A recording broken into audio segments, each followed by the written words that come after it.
Hello and welcome back to the MLB DFS Slate breakdown for April 30th, Tuesday. We got a big boy slate, 12 games to go over. What we're going to do is we're going to start off by going through yesterday's slate, the perfect lineups, the winning lineups, then jump into today's slate, started by the pitchers, followed by stacks to consider. Before we get into all of that, come join us. Come on. $39.99 per month gets you access to everything we do, all the DFS, all the props. You get it all, one low price, all the tools for all the sports we cover. Come join us. Let's go. If you want a little cheaper way in, you can try one of our promo offers right here. We have all the links in the YouTube channel as well as on the website or apps under the pricing. Just click the links. Promo codes are LineStar. Let's go. Let's have a good one. All right. And over to FanDuel, the perfect lineup. We got Nick Lodolo, who just had an absolute insane night versus my Padres. It hurts. But he got it done. Put up 61, 10.6K.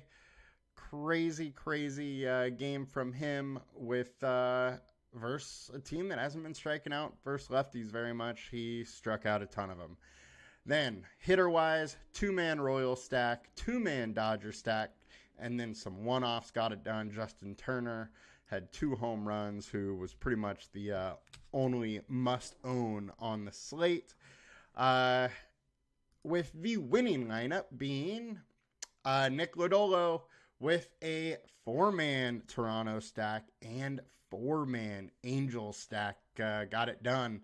So congrats to C Price 4407. You won $25,000 more. And super contrarian lineup. Just kind of blew away everybody. Won by 6.2 points. So solid work. And now let's get over to DK. Perfect lineup on DraftKings. Lodolo, 2-man Dodgers, 2-man Royals, one-offs after that again. The other pitcher being Bryce Miller. Sorry, I kind of jumped over that one a little bit, but that is how it broke down. And the winning lineup went to Aaron Costa, who had Lodolo, had a 5-man KC stack, 2-man Toronto, and an Oakland one-off. So once again, 5-2-1, won by almost 12 points. Solid night. Congrats to you. Another $50K in your pocket. Now let's get to today's slate. All right. Starting with highest pitching ownership, Ronaldo Lopez. Guy has been absolutely insane. Makes a lot of sense that he is one of the higher owned pitchers, but 2.69 FIP over a 0.69 ERA just shows how incredibly good he has been. But I have a couple things to say about this. One, he's due some regression. He has a sub-1 ERA. His FIP is 2 points higher than his ERA. He's allowing a ton of fly balls. Now, it is in a pitcher-friendly park. The Mariners are striking out a ton versus righties, but his K rate is only 25.8% at 9.5K. It's kind of hard for me to get there. He's allowing a ton of fly balls, not much hard contact, not many barrel balls. He's been very, very good, not allowing many guys on base. But I think there is a little bit of regression. Does it come today? I don't know, but there's a ton of really good pitching. I have a hard time going for Lopez, who, yes, he's been efficient, but still, his high is only 94 pitches. The chances of him going into the 7th or 8th inning is very, very slim, and we really need that for the upside at 9.5K. So I like Lopez. No, by no means am I saying totally fade him, but I think he's kind of priced a little bit high for the upside that's there. Next, we got Logan Webb, 8.3K. Look, Webb has an issue too. Low K rate here, but he's been very good. 2.85 FIP, 2.23 ERA. StatCast data looks really good. He is allowing a few barreled balls here and line drives, but ton of ground balls. People aren't hitting him hard. Great BVP data, great opponents splits, just 20.9% combined K rate. That's the big problem I have with Logan Webb. But at 8.3K, it does kind of make sense. The issue with Webb just doesn't have a huge ceiling. Other thing, averaging 43% less fantasy points away, but Boston does strike out a lot. So there's give and get in the scenario with it at Boston. I don't love the spot for him. There are so many pitchers that we can choose from today. I don't think we have to go chalk. I don't mind Logan Webb on DraftKings. 8.3K is a decent price. Next, we got Mitch Keller, 8,800. I do think it's a little wild that he is the third highest owned pitcher. I don't mind the spot whatsoever. His K rate is only 22%.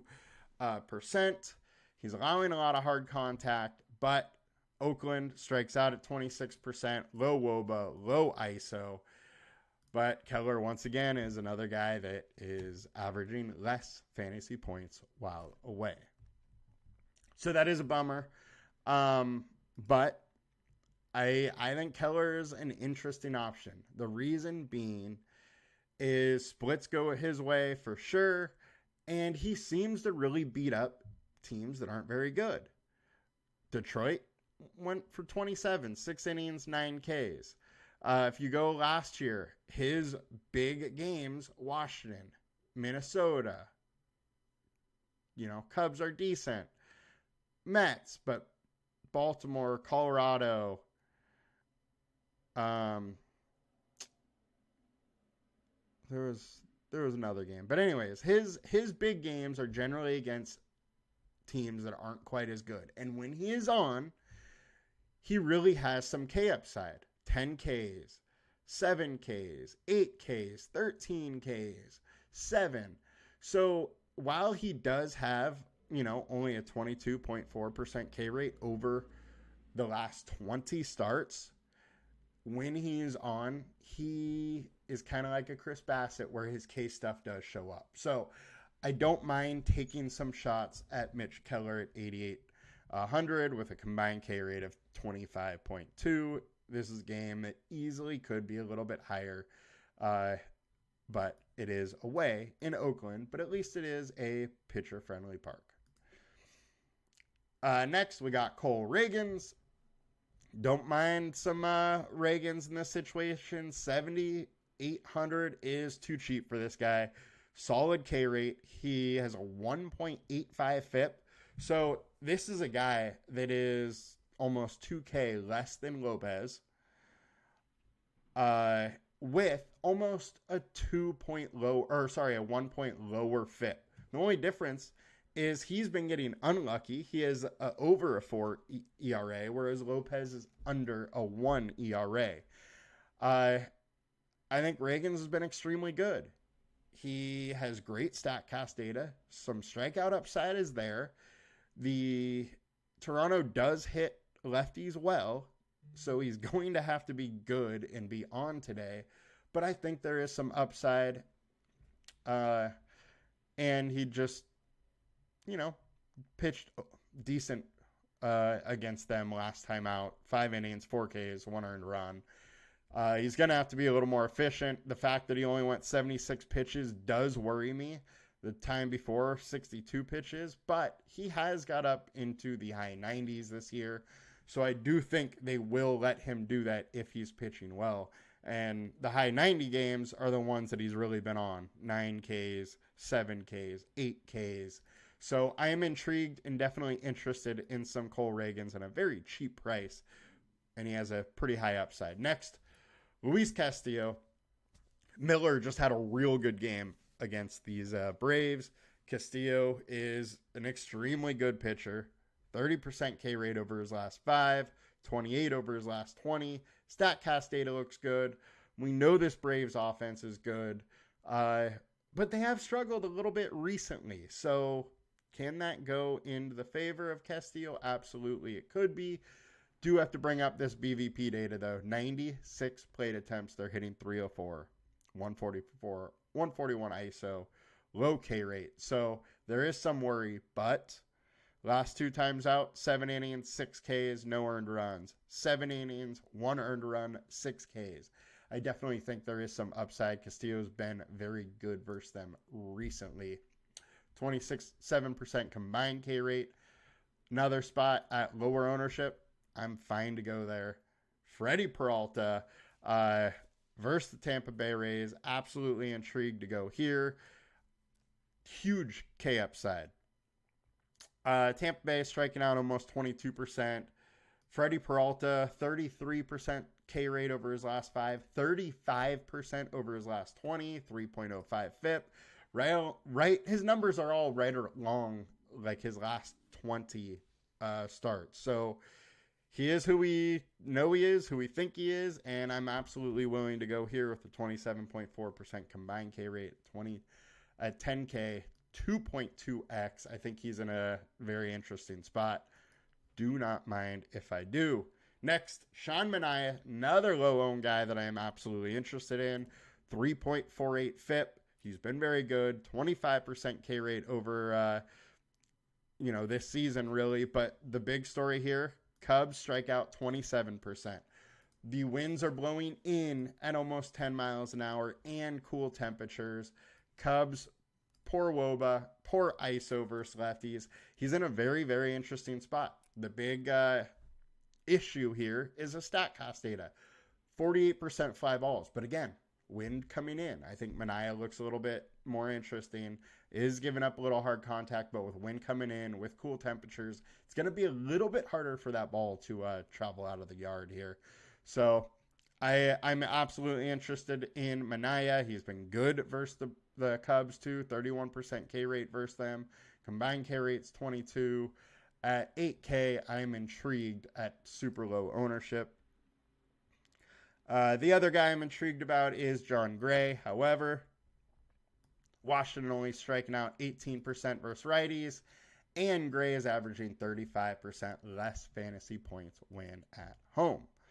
But John Gray, 2.09 FIP. He's been very, very good. 33.7% K rate over his last 5 starts. Elite strikeout stuff at 7.3K, 25.2% combined K rate is absolutely intriguing. He's low owned. He's 2%. I don't mind going here whatsoever.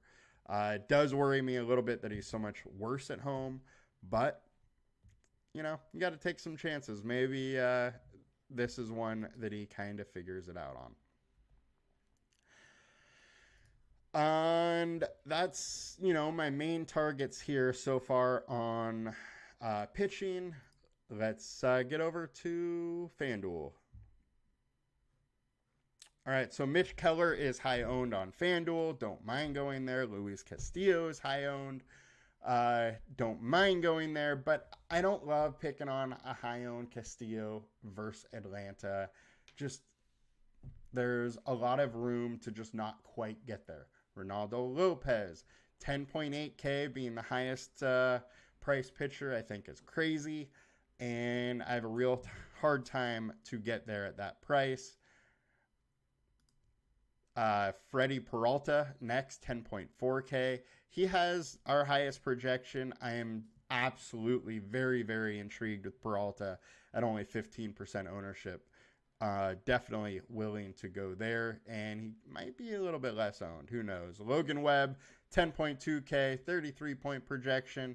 Intrigued to go there as well.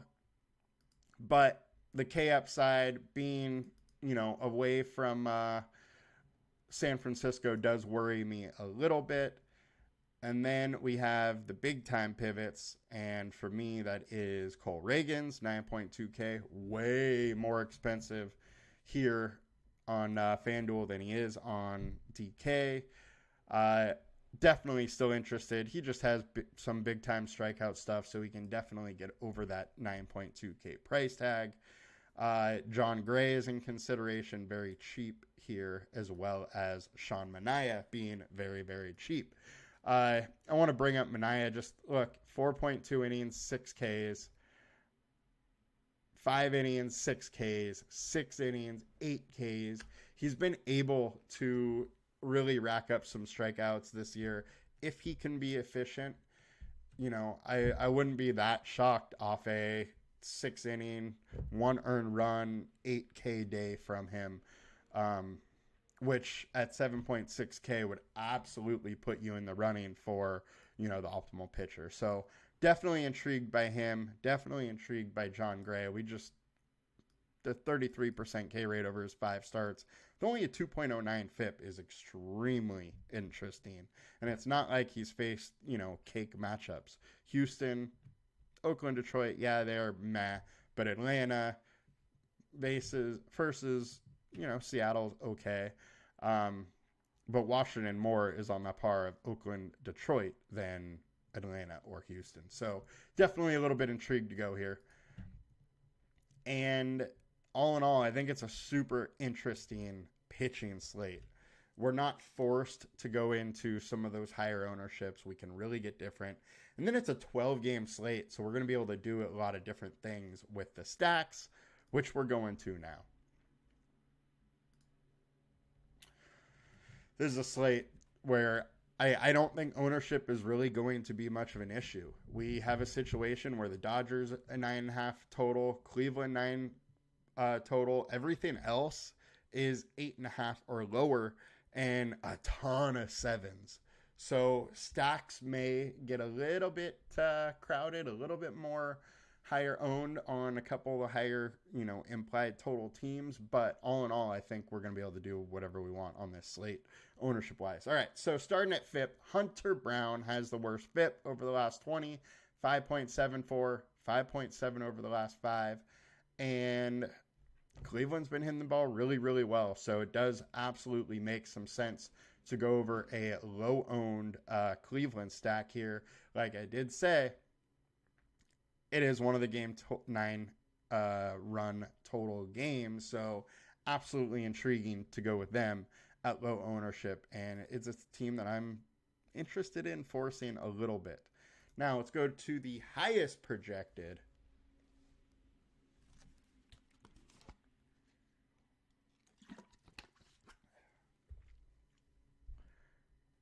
All right, our highest owned stack, we got Washington. That is wild versus John Gray when he has been so good so far this season. Now, he has been averaging worse at home, so it does make some sense, but at high ownership, going to Washington is a little bit of a struggle to me. We have Dodgers popping up, which makes total sense to me. They are just good versus lefties, and Montgomery is one of those. So makes some sense to want to go there. I do absolutely like the Dodgers and will be considering going there. Houston's popping up. Carlos Carrasco, once again, one of the only game totals at 9+. Definitely intrigued to go that way. Carrasco hasn't been good. Probably won't work deep into this game. Over 5 FIP, so intrigued to go there. Washington and Phillies popping up a little bit, but none of these guys are that high owned, so you got to consider any of them, I believe. And highest projection.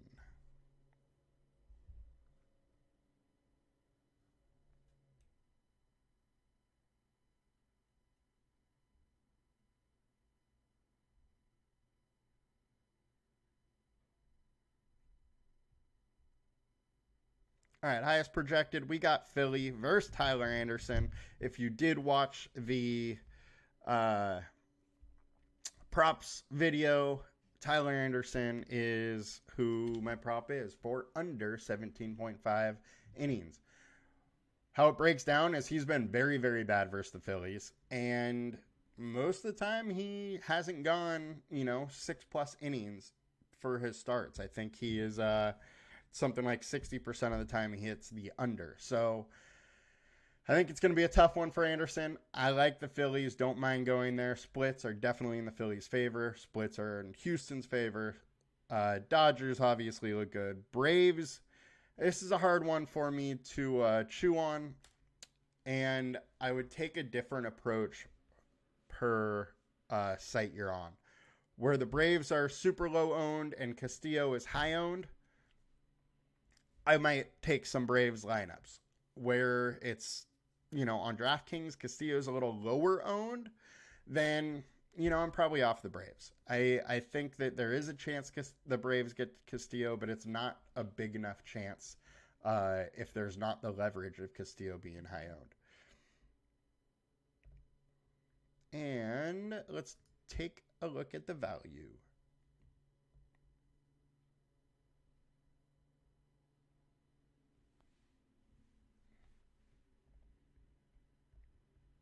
And Minnesota all over the value lately, and they are once again today, and it makes total sense. Soroka has not been good. 7.12 FIP, 1.6 WHIP over his last 5 starts. 5.39 and 1.37 WHIP over his last 20. So I think he has been much worse lately than he really is, but over the last 20, he still hasn't been any good. This Twins team has been fun. I also think that Julian will be in the lineup, which we currently don't have because he wasn't in the lineup yesterday. And Julian makes this this whole hitting lineup much better in my eyes. So definitely intrigued with some Minnesota at low ownership and big time value. It's going to make it a lot easier to pay up for stacks, pay up for pitching. Washington's popping up a little bit. Like I said, don't love that one, but they've been hitting the ball well. So if you want to go there with John Gray being so much worse at home, does make some sense to me. Now, we will get over to the high ceiling. And highest ceiling, we got Dodgers, we got Boston, we got Atlanta, we got Washington. Real big mix-up of teams here, but I think the obvious one is the Dodgers in the Arizona ballpark. Boston, I don't love trying to pick on Webb, but hey, you can get to him. Washington picking on John Gray. I think Tyler Anderson and the Phillies are probably the most obvious one here. Not that high owned in a very interesting spot. So that is that. And getting over to the team. So our highest implied totals, we got Arizona, who we didn't talk about at all. Landon Knack is on the bump, 5.28 FIP, allowing a lot of hard contact, a high average exit velocity. Definitely a bit intrigued to go with those Arizona Diamondbacks here. And you're generally not beating the Dodgers unless you put up some runs. So they're going to have to do that if they really want to get it done. Houston is popping up with Carrasco. Sounds good to me. I'm all in for that one. And Minnesota, 4.7 implied total, but a lot of hitters that are super cheap. So I think the Twins are absolutely interesting on this one. Philadelphia versus the Angels. Their bullpen hasn't been good. The splits aren't great for Tyler Anderson. Philadelphia is absolutely in play. Texas versus Mackenzie Gore. Mackenzie Gore has been very good. 2.96 FIP over his last 5.